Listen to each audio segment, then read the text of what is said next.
भारतीय सेना का एक जवान कई महीनों बाद छुट्टी लेकर बस से अपने घर आ रहा था और घर पर उसकी वाइफ फोन पर अपनी माँ से बात करते हुए उसके लिए उसका पसंदीदा खाना बना ही रही थी कि तभी अचानक उसे हॉल से कांच टूटने की तेज आवाज सुनाई देती है और ये आवाज सुनकर वो चौंक जाती है क्योंकि उस घर में उसके और उसकी बच्ची के अलावा और कोई भी नहीं था। फिर वो डरते हुए हॉल की तरफ जाती है तो देखती है कि जमीन पर चारों तरफ कांच के टुकड़े बिखरे पड़े हैं। फिर वो जल्दी से दौड़ते हुए अपनी बच्ची के कमरे में जाती है तो वो देखती है कि उसकी बच्ची कमरे में नहीं है और सारा सामान इधर उधर बिखरा पड़ा है। फिर वो बिना देरी किए जवान को बताने के लिए फोन पर नंबर डायल कर ही रही थी कि तभी उधर से जवान का फोन आ जाता है और वो जैसे ही फोन उठाती है तो जवान कहता है, मुझे सेना के कंट्रोल रूम से सूचना मिली है कि कुछ आतंकवादी मुझे मारने के लिए हमारे घर की तरफ बढ़ रहे हैं और सारे के सारे आतंकवादी आर्मी ऑफिसर की यूनिफॉर्म में जाते हुए दिखाई दिए हैं। तुम जल्दी से जाकर घर का दरवाजा लॉक कर दो, मैं बस घर पहुंचने ही वाला हूँ। ये सुनते ही उसकी वाइफ दौड़ते हुए दरवाजे को बंद करने के लिए जा ही रही थी कि तभी अचानक उसकी नजर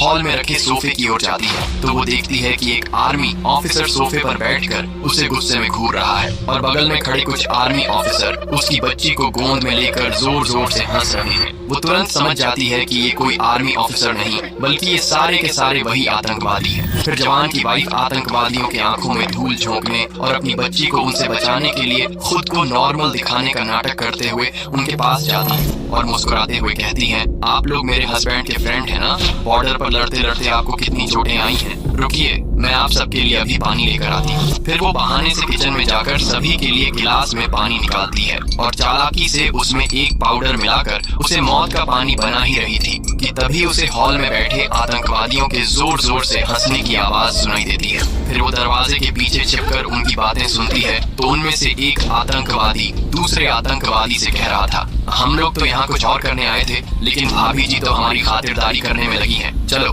पहले खा पी लेते हैं, फिर उसके बाद अपना काम करेंगे। फिर जवान की वाइफ चालाकी से उस पानी को ले जाकर सभी दुश्मनों को पीने के लिए दे देती है और पानी पीते ही सारे आतंकवादी वहीं ढेर हो जाते हैं और माँ अपनी बच्ची को आतंकवादियों से सुरक्षित बचा लेती है। लेकिन फिर भी आपने इस बहादुर माँ और उसकी